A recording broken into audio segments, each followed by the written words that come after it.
Fais en sorte que ton intérêt soit toujours de préférer ce qui est difficile. Ainsi, tu t'habitueras à ne pas échouer.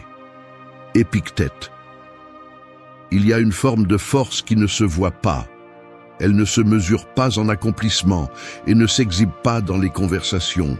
C'est la force du silence, la capacité de garder pour toi ce que d'autres ont besoin de partager pour se sentir en sécurité.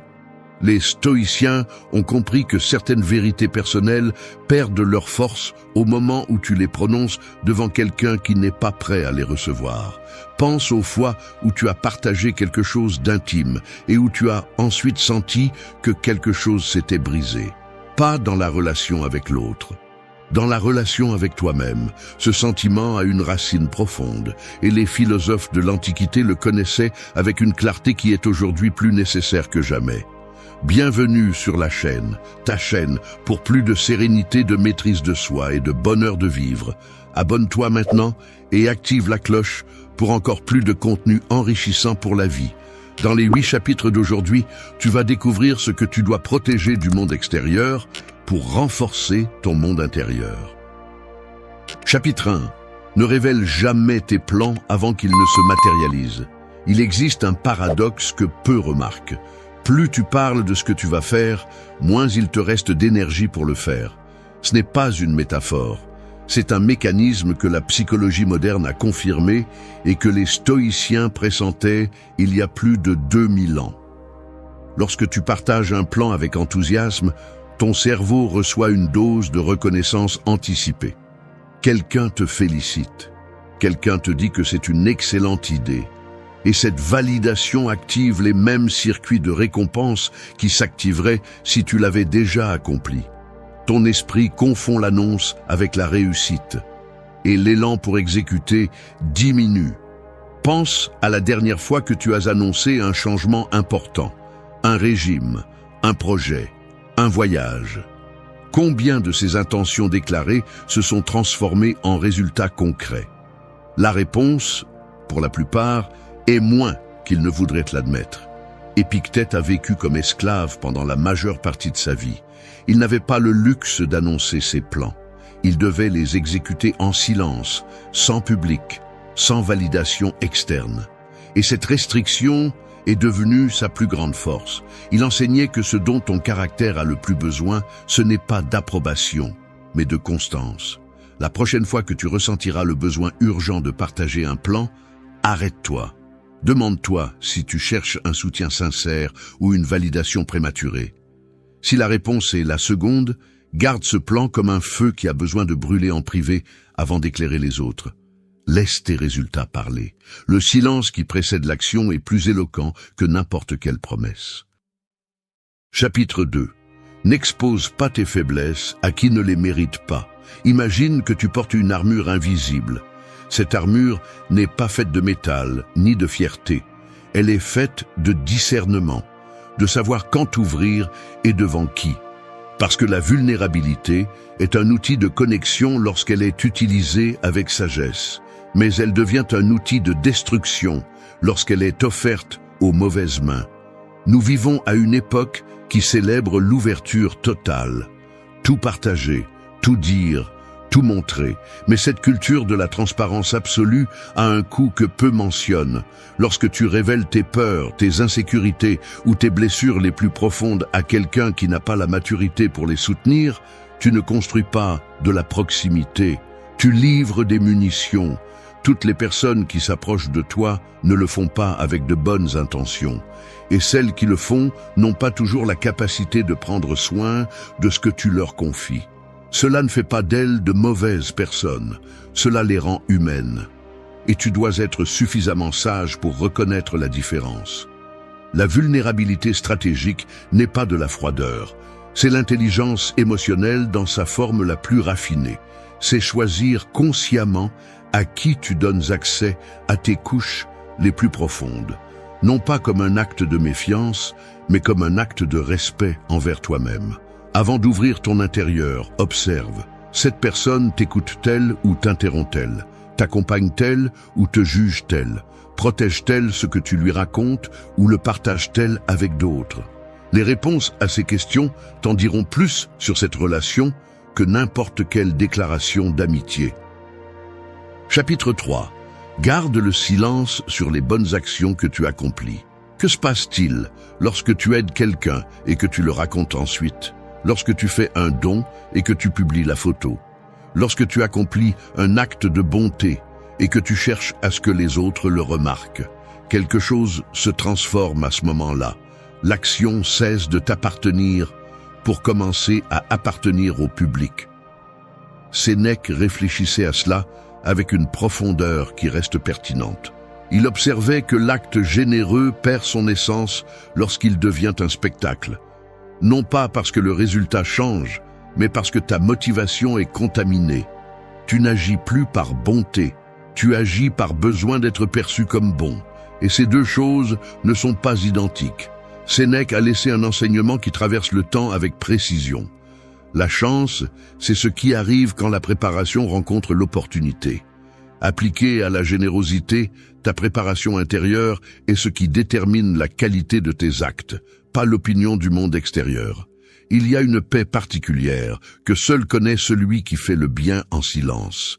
C'est la paix de savoir que ton caractère ne dépend pas des applaudissements, que ta valeur n'a pas besoin de témoins, que la personne que tu es à huis clos est la même que tu es face au monde. La prochaine fois que tu feras quelque chose de bien pour quelqu'un, observe l'envie de le raconter. Ne la juge pas, observe-la simplement et choisis de rester silencieux. Ce choix est un exercice de force intérieure plus profond qu'il n'y paraît, parce que le véritable caractère ne se construit pas lorsqu'il y a un public. Il se construit lorsqu'il n'y en a pas. Chapitre 4. Ne partage pas les erreurs de ceux qui t'ont fait confiance. Imagine que quelqu'un te raconte son pire moment, son échec le plus douloureux, sa décision la plus erronée. Il le fait parce qu'il te fait confiance, parce qu'il a besoin que quelqu'un soutienne cette vérité avec lui sans la juger. Maintenant, imagine que des semaines plus tard, lors d'une conversation informelle, tu utilises cette histoire comme exemple, peut-être sans mauvaise intention, peut-être juste comme une anecdote. Mais à cet instant, quelque chose d'invisible se brise. La confiance que cette personne a placée en toi se fracture d'une manière qui est rarement réparée complètement. Marc Aurèle gouvernait un empire où les trahisons étaient monnaie courante, où les informations personnelles étaient utilisées comme arme politique. Et pourtant, il a choisi un chemin différent.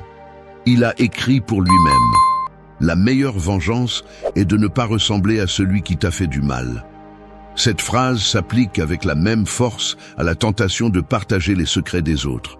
Garder les erreurs des autres n'est pas une loyauté aveugle, c'est une déclaration sur qui tu es.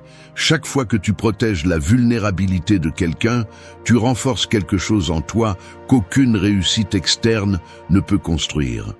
Ton intégrité. Avant de parler de quelqu'un qui n'est pas présent, pose-toi une question.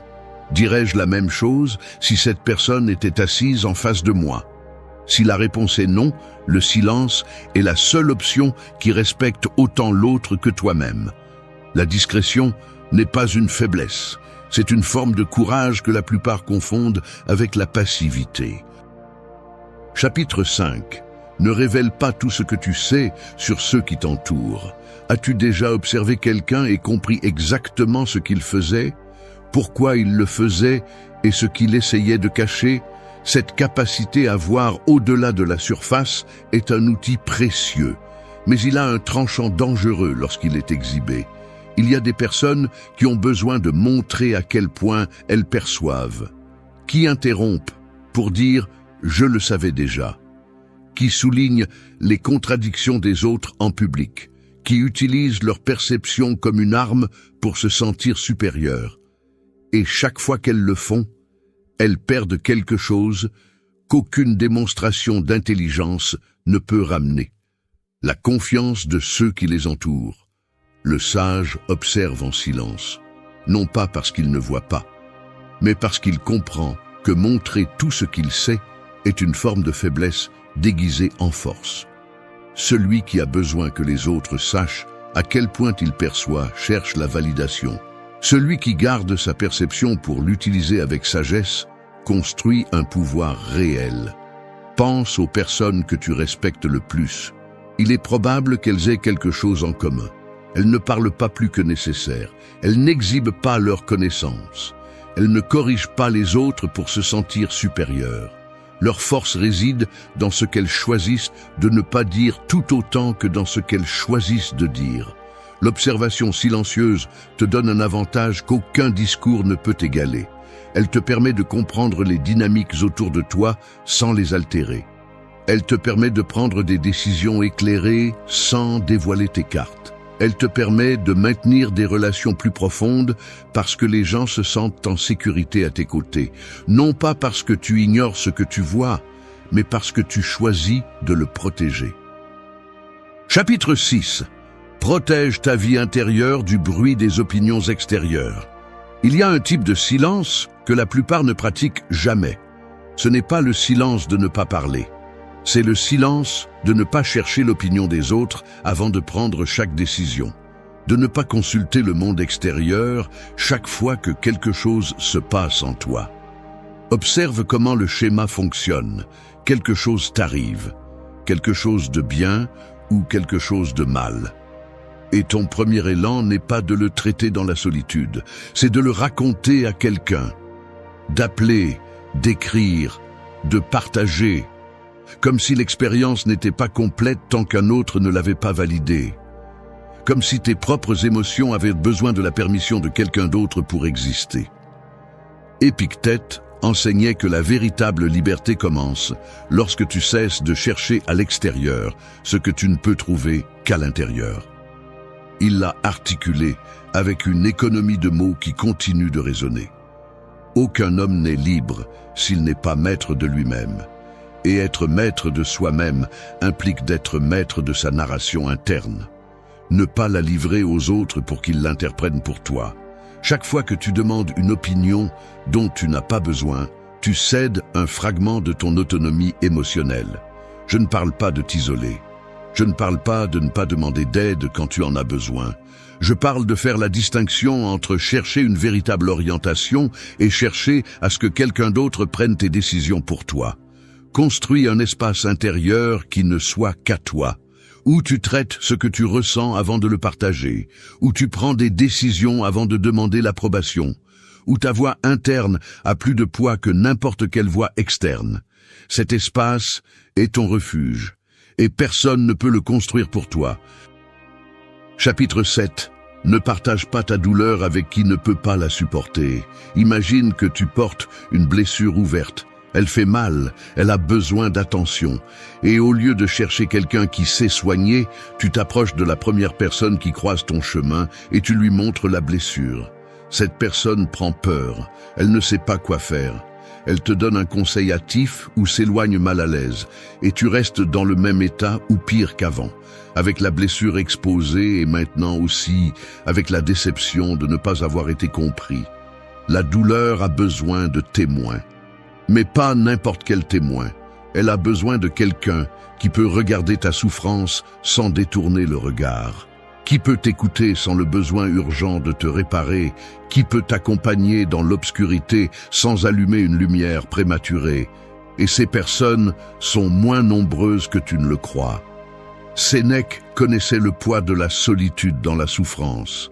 Il a été exilé, a perdu des proches, a fait face à la condamnation à mort avec une sérénité qui ne venait pas de l'indifférence, mais d'une compréhension profonde. Il a laissé une vérité qui mérite ton attention. Parfois, même vivre est un acte de bravoure. Et une partie de cette bravoure consiste à choisir avec soin à qui tu confies tes moments les plus vulnérables. Il ne s'agit pas de réprimer la douleur. Il s'agit de la canaliser avec intelligence. Écrire ce que tu ressens peut être plus guérisseur que de le raconter à quelqu'un qui n'est pas prêt. La réflexion dans la solitude peut être plus réparatrice qu'une conversation vide. Ton journal est un confident qui ne juge jamais, ne trahit jamais et est toujours disponible. Choisis à qui tu montres ta douleur comme tu choisirais un chirurgien. Pas par proximité ni par habitude, par capacité et par soin. Chapitre 8. Le silence comme forme suprême de force intérieure. Marc Aurèle a écrit ses méditations dans la solitude de sa tente de campagne, entouré par la guerre, la maladie et la trahison. Il ne les a pas écrites pour le monde. Il les a écrites pour lui-même, pour se rappeler qui il voulait être au milieu de tout ce qui tentait de le détruire. Cet acte d'écriture silencieuse est peut-être l'image la plus pure de ce que signifie protéger ton monde intérieur. Tout ce que nous entendons est une opinion, pas un fait. Tout ce que nous voyons est une perspective, pas la vérité. Avec ces mots, Marc Aurèle nous rappelle que le bruit du monde n'est pas la réalité. C'est l'interprétation du monde. Et tu n'es pas obligé d'y participer. Tout au long de ces chapitres, nous avons parcouru un chemin qui a un fil conducteur. Tes plans gagnent en force dans le silence. Tes faiblesses sont protégées avec discernement. Tes bonnes actions se purifient lorsque personne ne les voit. Les secrets des autres sont honorés avec discrétion. Ta perception s'aiguise lorsque tu ne l'exhibes pas. Ta vie intérieure se renforce lorsque tu ne la soumets pas au jugement extérieur. Et ta douleur guérit lorsque tu la partages avec qui peut la supporter. Chacune de ces décisions est un acte de silence. Non pas le silence du lâche qui se tait par peur. Le silence du sage qui se tait parce qu'il comprend. Parce qu'il sait que toute vérité n'a pas besoin d'être dite. Que toute émotion n'a pas besoin d'être partagée. Que toute connaissance n'a pas besoin d'être exhibée. Dans un monde qui récompense le bruit, choisir le silence est un acte de rébellion. Dans une culture qui confond l'exposition avec l'authenticité, protéger ton monde intérieur est un acte de courage. Non pas parce que tu as quelque chose à cacher, mais parce que tu as quelque chose à protéger. Ta paix, ton caractère, ton intégrité. Les trois grands philosophes stoïciens ont vécu dans des circonstances radicalement différentes. Épictète était esclave. Marc Aurèle était empereur.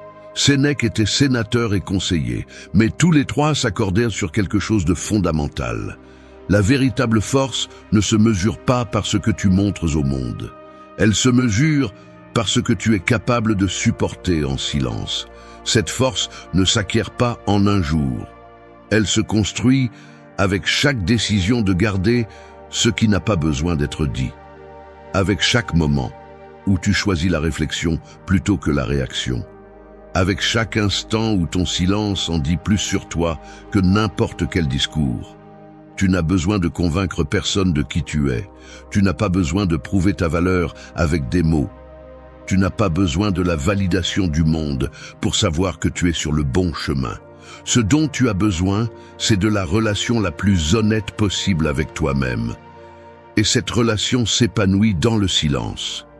Aujourd'hui, tu as reçu une invitation, non pas à te taire, à choisir avec sagesse quand parler et quand garder le silence, à traiter ton monde intérieur comme le trésor le plus précieux que tu possèdes, parce qu'il l'est. Réflexion finale. Ce que ces 8 chapitres ont construit ensemble est une carte vers une force qui n'a pas besoin d'être annoncée. Une force qui réside dans ce que tu choisis de protéger, dans ce que tu décides de ne pas dire, dans l'espace sacré entre tes pensées et le monde.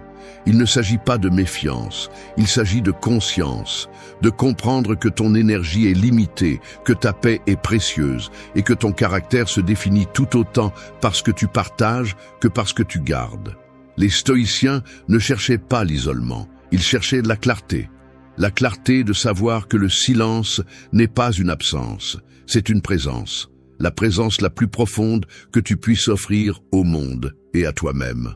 Emporte avec toi une seule question à partir de ce moment. Avant de parler, avant de partager, avant de révéler, demande-toi, cela renforce-t-il ma paix intérieure ou l'affaiblit-il ? Laisse cette question être ta boussole. Merci d'avoir écouté et à la prochaine fois sur la chaîne.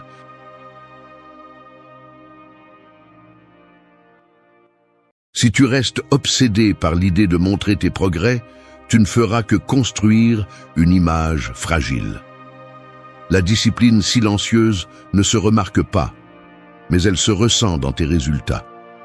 Il peut te falloir des années pour le comprendre, ou tu peux décider d'arrêter de vivre pour l'approbation des autres. Il ne s'agit pas ici de paraître intelligent, mais d'arrêter de jouer pour la galerie et de commencer à discipliner ton caractère. Ici, ce n'est pas l'image que tu renvoies qui compte, mais ce que tu fais quand personne ne te regarde. Si tu dépends de la validation extérieure, chaque pas que tu fais t'éloigne un peu plus de ton propre jugement. Tu n'es fort que lorsque tu peux tenir debout sans témoin ni applaudissements. Et la plupart n'y parviennent pas, car ils ne supportent pas le silence. Mais c'est là que se construit la véritable valeur. Tu ne l'obtiendras pas en postant tes progrès, ni en racontant ce que tu vas faire. Tes paroles valent moins que tes actes, et tes actes valent moins que ta constance. La cohérence ne s'annonce pas, elle se démontre. Si tu cherches l'admiration, tu deviens esclave de l'opinion des autres. Quand tu agis pour toi et que tu tiens ta parole, c'est là que la différence commence. Tu n'as pas besoin de preuves publiques que tu es en train d'évoluer. Tu as besoin d'une discipline privée qui ne demande ni permission ni explication. Reste jusqu'à la fin si tu veux apprendre à discipliner ton esprit et ton corps, à reconstruire ta parole, à créer une valeur authentique et à tenir dans l'ombre, car cette dernière est la plus difficile à accepter. Avant de continuer, abonne-toi et active. Leçon 1. Cesse de rapporter chaque progrès. Éviter la validation constante t'apporte un respect authentique. Ton problème n'est pas le manque de progrès, c'est le besoin constant de le montrer. L'erreur consiste à traiter chaque petite avancée comme si elle nécessitait des témoins, en attendant une réaction extérieure qui n'est jamais suffisante. Tu ne grandis pas si chaque pas doit être vu. La règle est claire, la véritable croissance est silencieuse. Celui qui cherche l'approbation à chaque mouvement perd le contrôle de son processus intérieur. Quand tu rends public chaque réussite, tu transfères ton pouvoir, tu deviens dépendant de la reconnaissance et non de l'avancement. Le respect ne se gagne pas par le nombre de notifications, mais par la discipline que tu maintiens lorsque personne ne regarde.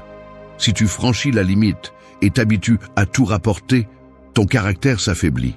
L'autocontrôle se perd et les gens le remarquent. Ils ne te voient pas fort, ils te voient en demande. La croissance authentique ne fait pas de bruit car elle repose sur la valeur intérieure, non sur la réaction des autres. Si ta motivation dépend des applaudissements, tes progrès sont fragiles. Au bureau, il suffit d'observer la dynamique. Tu termines une présentation et à peine le fichier envoyé, tu le mentionnes à voix haute, espérant que quelqu'un lève la tête et t'accorde un mot d'approbation. Au début, tes collègues acquiescent, lancent un « bien joué » automatique sans détourner les yeux de leurs écrans. Avec le temps, la reconnaissance se fait plus rare. Certains ne répondent même plus. Le silence est sec, inconfortable. Tu commences à remarquer que lorsque tu entres dans la salle, les conversations ne s'arrêtent pas. Personne n'attend que tu rapportes quoi que ce soit, car personne ne le demande. La perception change. Tu n'es plus l'efficace, tu es celui qui cherche l'attention. À la salle de sport, c'est pareil. Une fois la séance terminée, tu sors ton téléphone, tu filmes la dernière série, tu postes l'histoire. Au début, les messages arrivent, les pouces levés aussi. Ensuite, c'est l'écho. Moins de réactions, moins d'intérêt. On te regarde du coin de l'œil depuis l'accueil, les coachs continuent leur routine. Tes progrès, qui étaient personnels, dépendent maintenant de la réaction d'un écran. Quand elle ne vient pas, le doute t'envahit. L'élan s'éteint. À la maison, avec ton partenaire, tu mentionnes chaque petit effort. Aujourd'hui, j'ai médité 10 minutes. J'ai préparé un repas sain. Je n'ai pas regardé mon téléphone pendant le dîner. Au début, un sourire, un « c'est bien ». Puis, un simple « le regard sur le portable, le geste distrait. Ce qui était un mérite devient une routine, et la routine, un bruit de fond. Le respect se dilue dans la répétition. Ainsi, tes progrès deviennent une monnaie d'échange pour de l'attention. Et quand l'entourage cesse de réagir, tu te décourages, tu perds ta constance et tu te demandes pourquoi le respect ne vient pas. La vérité est simple. Celui qui a besoin de montrer chaque pas n'avance jamais en silence. Et le respect authentique ne se négocie jamais en public. Le résultat te montre la vérité. Si tes progrès ont besoin de témoins, ce n'est pas de la discipline, c'est de la dépendance. La maîtrise s'exerce en l'absence d'applaudissements. Deuxième point. Leçon 2. Ne cède pas face à l'inconfort. Résister à l'impulsion d'abandonner renforce ton caractère. Sénèque a dit « Ne parle que si tu peux améliorer le silence ». En pratique, élimine le superflu et dis uniquement l'essentiel. La véritable croissance ne s'annonce ni ne s'exhibe. Elle se construit dans l'inconfort, dans cet espace où la majorité préfère se taire ou renoncer. La règle est simple. La discipline silencieuse est la base du caractère. Ne cherche pas l'approbation des autres et ne te laisse pas distraire par ce qu'ils pensent de toi. Ce qui compte, c'est la valeur intérieure, non l'apparence publique. La plupart abandonnent dès que l'inconfort apparaît. Ils renoncent quand personne ne les voit, lorsque l'effort cesse d'être reconnu ou applaudi. Mais le caractère ne se forme pas sous les projecteurs, il se forge dans la solitude de tes décisions inconfortables. Si tu n'agis que lorsqu'il y a des témoins, tu n'as pas de discernement, tu as peur de perdre ton image. La discipline silencieuse élimine l'inutile, tu ne te justifies pas, tu ne cherches pas d'excuses, tu n'as pas besoin d'applaudissements. Tu fais ce que tu dois, même si personne ne le remarque. C'est cela, l'autocontrôle. Observe un matin ordinaire au bureau. Il est 8h15. Le couloir est presque vide. On entend le bourdonnement des lumières. Tu t'assois et ouvres le tableur. Le chef ne commande plus tes progrès. Les courriels restent sans réponse. La salle de réunion demeure fermée. Personne ne regarde ton écran. Personne ne demande tes résultats. Là, dans l'anonymat, la tentation de relâcher l'effort est constante. Laisser une formule sans vérifier, repousser le rapport, laisser refroidir le café en surfant sans but. Mais tu choisis de rester. Tu vérifies les détails, corriges les erreurs, termines la tâche. Personne n'en parle, tu ne t'y attends pas non plus. À la salle de sport, la pièce est presque vide. L'écho des haltères qui tombent, la sueur dans les paumes, le miroir embué. Pas de regard curieux ni de camarades pour encourager. C'est à toi de faire la dernière série. Le muscle brûle, l'esprit cherche des excuses. Tu pourrais partir et personne ne le saurait. Mais tu te places sous la barre, inspire et termine la série. À la fin, tu n'entends que ta respiration. L'employé nettoie le sol sans te regarder. Tu quittes les lieux. Il n'y a pas de félicitations, seulement la satisfaction âpre d'avoir accompli. À la maison, la relation s'éteint dans la routine. L'autre rentre fatigué, se sert le dîner en silence, les couverts résonnent contre l'assiette. Pas de mots de remerciement, pas de gestes de reconnaissance. Tu pourrais arrêter de demander comment s'est passée la journée, tu pourrais éviter l'étreinte. Mais tu choisis de rester à table, tu écoutes la réponse brève, tu redemandes, tu débarrasses les assiettes. Personne ne le célèbre, personne ne le remarque, mais la relation ne s'effondre pas, elle persiste. Les conséquences ne sont pas immédiates, personne ne t'applaudit, mais on ne te reproche rien non plus. L'entourage commence à percevoir une constance qui n'a pas besoin d'être proclamée. La confiance, lentement, s'installe. Les erreurs diminuent, les résultats s'accumulent, la perception change. Tu n'es plus celui qui cherche la reconnaissance, tu es simplement celui qui fait. Ce n'est pas le destin, c'est ton comportement répété, ce n'est que le début. Maîtrise, agir sans témoin. Leçon 3. Tiens tes promesses, même si personne ne regarde. Honorer ta parole fait de toi une personne digne de confiance. Ne cherche pas d'excuses. Fais ce que tu as dit que tu ferais, même si personne ne regarde et que personne ne va te le reconnaître. Agis avec la même exigence lorsqu'il n'y a pas de témoin. Le critère se démontre en privé. La règle est claire. Ta parole est un contrat, pas une décoration. Ce que tu promets, tu l'accomplis. Peu importe les applaudissements, les likes ou les témoins. La véritable valeur ne se mesure pas à la réaction des autres, mais à la cohérence que tu maintiens dans le silence. Si tu n'accomplis que lorsque tu es observé, tu es esclave de l'approbation et otage de l'image. Ainsi, il n'y aura jamais de maîtrise intérieure. La discipline silencieuse organise ta vie de l'intérieur, pas à partir du bruit extérieur.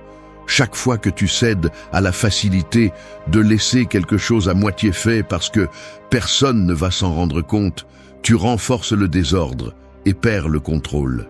Le respect que tu recherches commence avec toi, et seulement avec toi.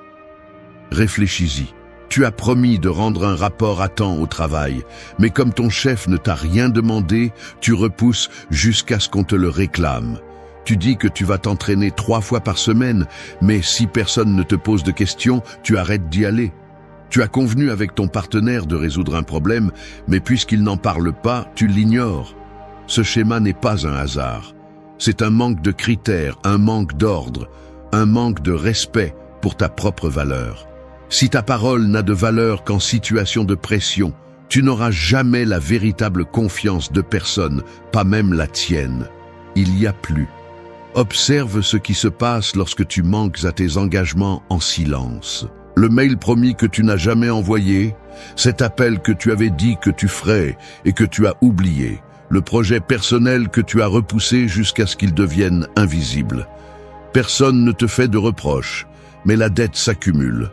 Tu commences à le remarquer dans les détails. Tu te regardes dans le miroir et évites de soutenir ton propre regard. Le dimanche soir, le poids des tâches non accomplies t'accompagne au lit. Lors d'une réunion, quand quelqu'un demande qui peut s'occuper d'un sujet, personne ne te regarde. Les opportunités cessent d'apparaître. Tu deviens invisible aussi pour les autres. Le respect ne se perd pas dans les cris, mais dans les longs silences et les promesses rompues que personne ne mentionne. Le jour où tu décides de tenir parole, même si personne ne t'observe, la dynamique change. Tu termines ce rapport même si personne ne l'a demandé, et en l'envoyant en avance, le silence se brise. Ton chef lève les yeux, fait une pause, acquiesce sans un mot. Il n'y a pas d'applaudissements, mais pour le projet suivant, on vient te voir en premier. À la maison, tu règles cette tâche sans que ton partenaire ait besoin de te le rappeler. Elle t'observe du coin de l'œil, ne dit rien, mais la tension baisse. L'ambiance s'ordonne, ta démarche change. La confiance s'installe dans les gestes quotidiens, dans la façon dont tu t'assois, dans le ton avec lequel tu réponds au téléphone. La conséquence est simple. Celui qui tient ses engagements sans témoin est maître de lui-même. Il n'a pas besoin de rappel, ni de surveillance, ni de promesses publiques. C'est la maîtrise. Dans la prochaine leçon, tu comprendras pourquoi ton critère ne dépend pas de l'opinion des autres, mais de ta capacité à rester ferme lorsque personne ne te regarde. Leçon 4. Élimine délibérément les distractions. Couper le superflu. Multiplie ta concentration quotidienne. Épictète a dit « Ce ne sont pas les choses qui nous troublent, mais les opinions que nous avons à leur sujet. » En pratique, ton jugement est ta chaîne ou ta liberté. Si tu ne mets pas d'ordre dans ton attention, tu es prisonnier de ce que les autres décident de te montrer, et non de ce que tu décides de construire. La règle est simple. Chaque distraction que tu tolères affaiblit ta discipline et dilue ta valeur intérieure. La véritable croissance ne se mesure pas aux applaudissements ni aux réactions, mais au contrôle que tu exerces sur ce que tu laisses entrer dans ta journée. Tant que tu continues à laisser ouvertes les portes au superflu, notifications, messages inutiles, comparaisons constantes, ton énergie se disperse et ton discernement devient opaque. L'approbation extérieure est un mirage. Chaque fois que tu cherches une validation dans ce qui est visible, tu perds de la solidité dans l'invisible.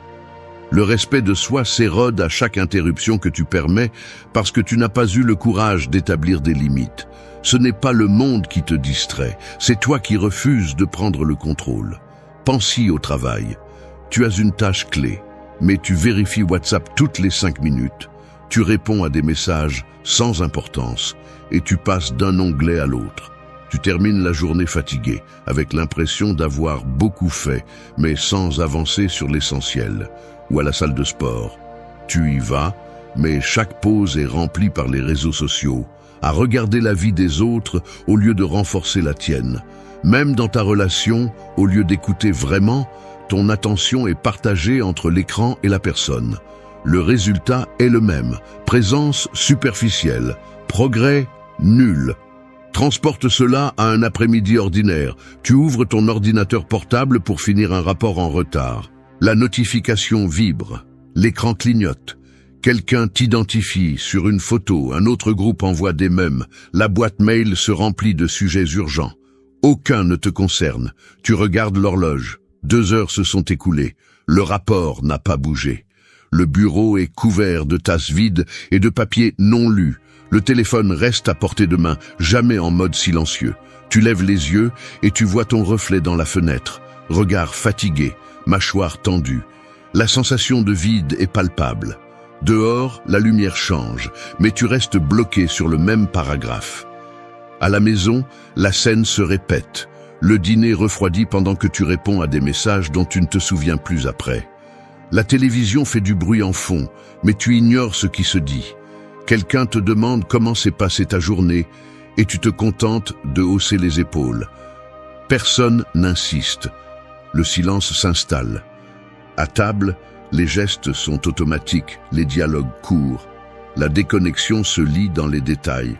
Regard absent, réponse monotone, absence de vraies questions. Le lendemain, la perception change. Les autres remarquent ton absence, même si tu es là.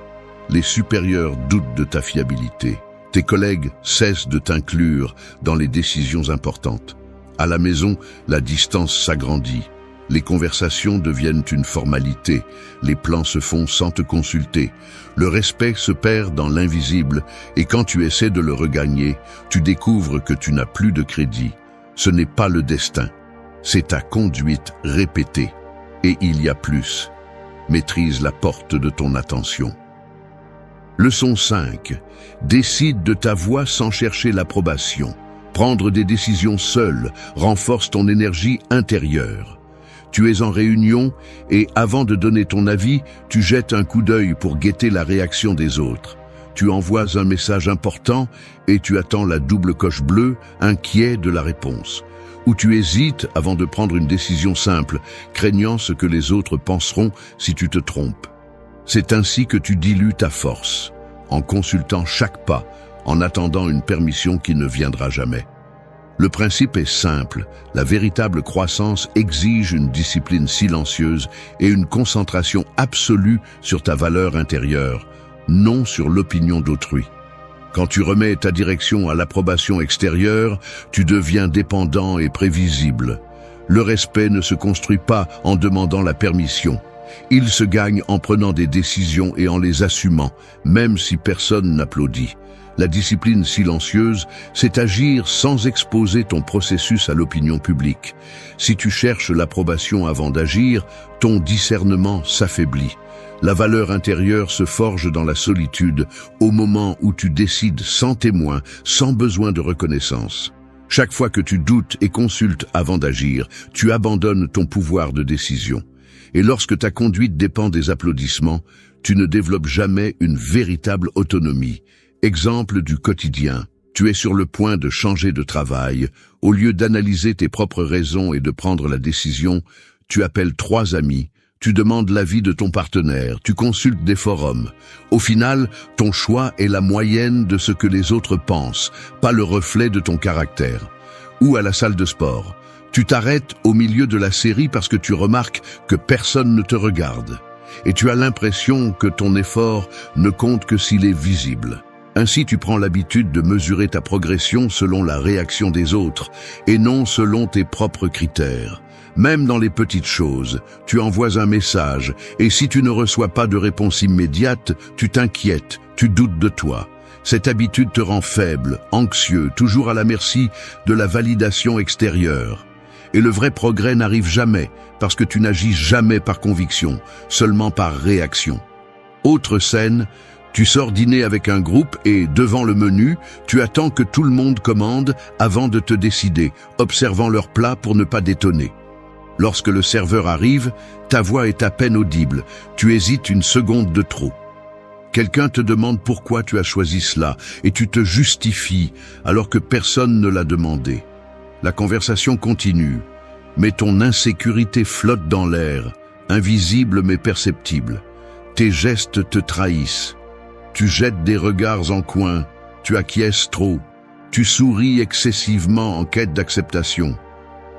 À la fin de la soirée, tu repars avec la sensation de ne pas avoir été présent, d'avoir agi uniquement pour t'intégrer. Les conséquences s'accumulent. Au bureau, tes collègues commencent à percevoir ton indécision.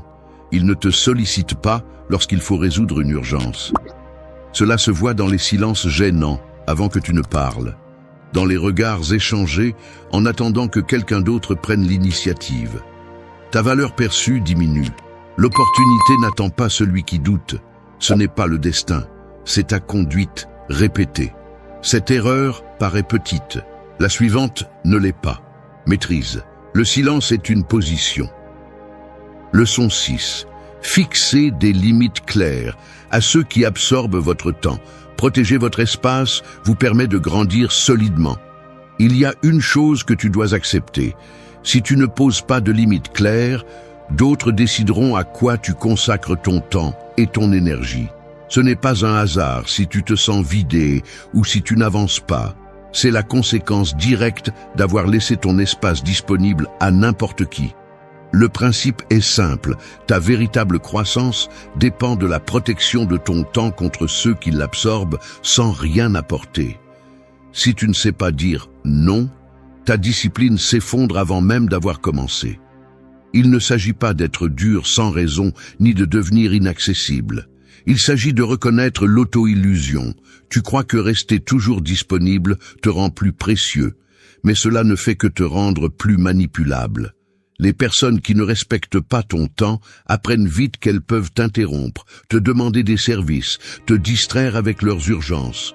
Tu deviens la ressource facile, celui qui ne dit jamais stop. Et pendant que tu cherches l'approbation ou que tu crains de déplaire, eux font avancer leurs propres projets. Tous ces sacrifices silencieux ne te rapprochent pas de tes objectifs. Ils t'enfouissent seulement dans l'agenda des autres. Au travail, tu es celui qui répond aux messages WhatsApp en dehors des horaires, celui qui prend en charge les tâches des autres parce qu'il ne sait pas dire non. Il suffit de regarder ta boîte de réception, des messages sans importance, des demandes de dernière minute, des réunions inutiles auxquelles tu assistes seulement par obligation. Dans ton groupe d'amis, tu es celui qui est toujours disponible, même si tu annules tes propres projets. Tu reçois des appels inattendus, des messages pour résoudre des problèmes qui ne te concernent pas, des invitations de dernière minute auxquelles tu acceptes, même si tu as d'autres priorités. En couple, tu cèdes ta routine quotidienne pour t'adapter au rythme de l'autre, même si cela te laisse sans temps pour t'entraîner, lire ou travailler sur ce qui compte vraiment. Tu remarques que tes livres prennent la poussière, que tes vêtements de sport restent dans l'armoire et que ta liste de tâches personnelles ne diminue jamais. À la fin de la journée, tu te demandes pourquoi tu n'avances pas, mais la réponse se trouve dans chaque minute que tu as offerte par peur de déranger. Ne pas poser de limites n'est pas de la générosité, c'est un manque de discernement. Une croissance solide exige une discipline silencieuse. Organiser ton temps, protéger ton espace, apprendre à dire non sans donner d'explications inutiles. Si tu ne le fais pas, ta journée se remplit des tâches des autres et de demandes qui ne te concernent pas. La conséquence est claire. Tu perds le contrôle de ton propre développement. Tu stagnes. Les autres commencent à s'y attendre de ta part. Ils ne demandent même plus si tu peux. Ils supposent simplement que tu le feras. Le signe d'agacement, quand enfin tu oses refuser, le silence gênant dans le groupe, le regard de désapprobation, autant de signes que tu as laissé les autres définir tes limites trop longtemps. Dans la prochaine leçon, tu vas découvrir comment distinguer une critique que tu dois écouter d'une opinion qui ne vise qu'à te freiner. Leçon 7. Ne confonds pas progrès et exhibition. Se montrer moins et construire plus donne des résultats réels. Tu es à la salle de sport. Tu viens de terminer une série lourde et sans réfléchir, tu sors ton téléphone. Tu te regardes dans le miroir, ajuste ton t-shirt pour mettre en valeur ton bras, pointe la caméra et prends un selfie. Tu le publies dans tes stories avant même que ta respiration ne redevienne normale. Tu n'as même pas fini ta séance. Entre chaque série, tu vérifies qui a vu la photo, si quelqu'un a répondu, s'il y a un emoji flamme. Tu veux que les autres voient que tu fais le travail, que tu n'es pas comme les autres. Mais quand personne ne réagit, tu restes là à regarder l'écran. La sueur sur ton front ne suffit pas. Tu as l'impression que tes efforts ne comptent que s'ils sont reconnus. Tu relâches l'intensité. Au final, tu quittes la salle avec la sensation qu'il manque quelque chose, sans savoir quoi. La règle est simple, la croissance réelle se fait en silence, pas en vitrine. Ce qui compte, c'est ce que tu construis quand personne ne te regarde. Le muscle se forme quand il n'y a pas de caméra, quand le seul témoin est la douleur dans ton avant-bras et le miroir embué. Chaque fois que tu privilégies montrer tes progrès plutôt que de faire le travail, tu en paies le prix. Tu échanges la discipline contre l'exposition. Tu offres ton énergie à l'approbation extérieure. Le progrès authentique s'affaiblit quand tu le nourris de validation extérieure. L'attention est addictive, mais elle ne donne pas de résultat. Tu perds ta concentration. Tu deviens dépendant de la réaction, pas du résultat. Et cette dépendance te rend moins constant. Parce que quand il n'y a pas d'applaudissements, ta motivation s'en va. Et c'est là que la majorité abandonne. Regarde au travail. Tu as une idée, à peine une ébauche. Avant même de la concevoir, tu cours l'annoncer sur le groupe WhatsApp. Tu écris « Je prépare quelque chose de grand ».